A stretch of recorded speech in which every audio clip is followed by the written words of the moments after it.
ব্যানার্জি একটা কথা বলেছে যে কোরআন শেষ হয়ে যাবে, বাইবেল শেষ হয়ে যাবে, গীতা শেষ হয়ে যাবে, আমার প্রকল্প বা স্কিম শেষ হবে না। এই নিয়ে আপনার মন্তব্য কি?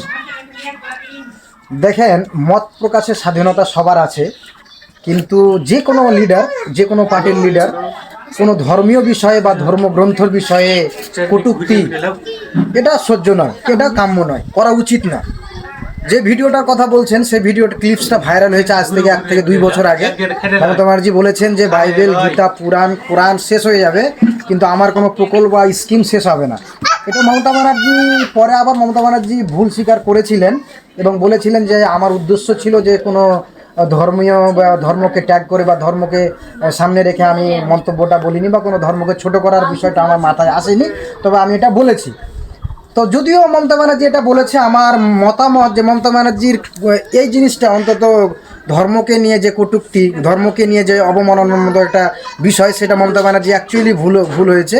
মমতা ব্যানার্জির উচিত এটাকে মাথায় রেখে ভবিষ্যতে আর কোনো মন্তব্য বা ধর্মকে নিয়ে এরকম মন্তব্য করা উচিত নয়। মমতা ব্যানার্জি এটা খেয়াল রাখা উচিত এবং প্রেজেন্টে মমতা ব্যানার্জি এটাকে ক্ষমা চাওয়া উচিত যে যেহেতু কেউ বা কোনো সম্প্রদায় তার ধর্মটা নিজস্ব মন প্রাণের বিশ্বাস এবং প্রত্যেকটা ধর্মগ্রন্থ তার নিজের আন্তরিক বিশ্বাসের উপর প্রতিষ্ঠিত, এবং মমতা ব্যানার্জির উচিত যে প্রত্যেক ধর্মকে সম্মান জানানো এবং এরকম কোনো মন্তব্য যেন সে আগে না করে এবং তাকে ক্ষমা চাওয়া উচিত। মমতা ব্যানার্জি এমন অনেক কিছু ক্লিপ দেখা যায় যে ধর্মীয় নিয়ে অনেক কথা বলে, সে তো একটা জননেত্রী, এই নিয়ে তো কথা বলে তার উচিত নয়।